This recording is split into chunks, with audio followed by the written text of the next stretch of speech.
Hey everybody, welcome back. I'm Dr. Barton Bishop, Chief Clinical Officer of Sport and Spine Rehab and Sport and Spine Athletics. With me as always is Brian Wright, Director of Sport and Spine Athletics. And we are here to pump you up. So we've covered the Turkish get up. We're now going to move to the next two major exercises that any runner can do to help build strength and ward off injury. And that is the swing and the goblet squat. Talk to us about these. So along with the Turkish get up, the swing and the goblet squat round out a complete program. With the swing, you're heavily focusing on the posterior chain. That is all the musculature down the back side of your body. It's really what makes your body go. The big muscles in your body.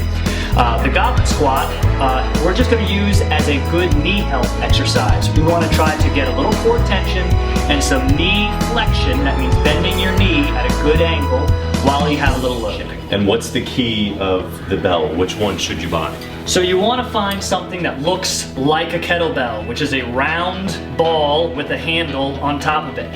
A lot of times they will have these divots inside of it, or they'll try to make it like fill of water or something like that. You want a good solid kettlebell because that shape is important for how you're going to get the benefit of the kettlebell. All right, so we're going to start teaching the swing by digressing down into teaching the deadlift, which is just a swing very slow. So he's going to step over top of the bell, so the bell is in between his heels. A deadlift is not a squat, so he's going to push his hips backwards. His knees will just bend a little, not a lot. The angle we're after is a neutral spine that's flat and 45 degrees or so through the thigh and about perpendicular up and down through the shin. He'll grab just his fingertips and then stand up strong, squeezing his glutes. So if you notice the pathway of his hips, go ahead and put that back on your heel line, is the hips move backwards and stand up again, and the hips move forwards, and then set that back down appropriately. Each time he does this deadlift, you can relax. There we go. One more for good measure. There we go. You'll notice that he sets the bell down on the heel line. So then from there, we move from the deadlift into the swing. And again, all of these things are designed to build posterior chain strengthening. From here, all the way down to this. Okay, so let's go through the swing now. So we're just going to take a good step backwards. This is what we call the hike position. You'll notice that nothing changes. He is still in that deadlift position. The swing now is just going to move the bell high next to his glutes and then stand up strong. Go ahead and go. Stand up strong. There we go. Good. He is not controlling that bell. You'll notice me clapping in the background because I want that to be fast, and it's with strong contractions. Good, relax. There we go. I don't use my arms in this. In fact, my arms really shouldn't feel fatigued as I'm doing this swing.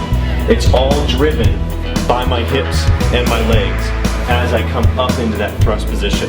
My arms are just swinging along with it. Correct. Okay, so that's the swing. Now we have the goblet squat. Goblet squat. We're going to do that for good knee health. So what we're going to do is we're going to pick up the bell safely in a goblet position. So it's just held right here in front of his chest. He's going to open up to where he feels comfortable, about shoulder width position. Then think about spreading his thighs and his hips and descend into that space that he creates. So it's good, strong hip opening drill. And then he would come up nice and strong. Now I'm going to stand behind him as an illustration. Go ahead and go down. That this is an elevator. It is straight up and down. There we go. He did not hit me. You can just relax off of that and we'll turn to the side. There you go. Same thing. Spreads open and descends and come back up. Spine stays neutral. Descend. Big open, big stretch, and then come on up. There we go. Good. And in this one, now I don't have the best flexibility, but in this one, you can go as deep as you want, as long as you're keeping your back neutral. As long as you are keeping as close to a neutral spine as possible, you are after flexibility through your knees as much as you can. So you can see how much that knee bends and that deep knee flexion, and then coming under load off of that is going to help protect and strengthen our knees. Absolutely. All right, so now we have the goblet squat and the swing and the Turkish get up. And those three things are going to help make our runners more efficient, maybe even faster, and then hopefully help to ward off injury, right? Absolutely. It's going to keep them in the game longer so they can continue training their chosen sport. That's awesome. All right, but of course, if you ever do need anything, you can always reach out to us at Sport and Spine Rehab. Our website is www.ssrehab.com. Between Sport and Spine Rehab and Sport and Spine Athletics, we got you taken care of.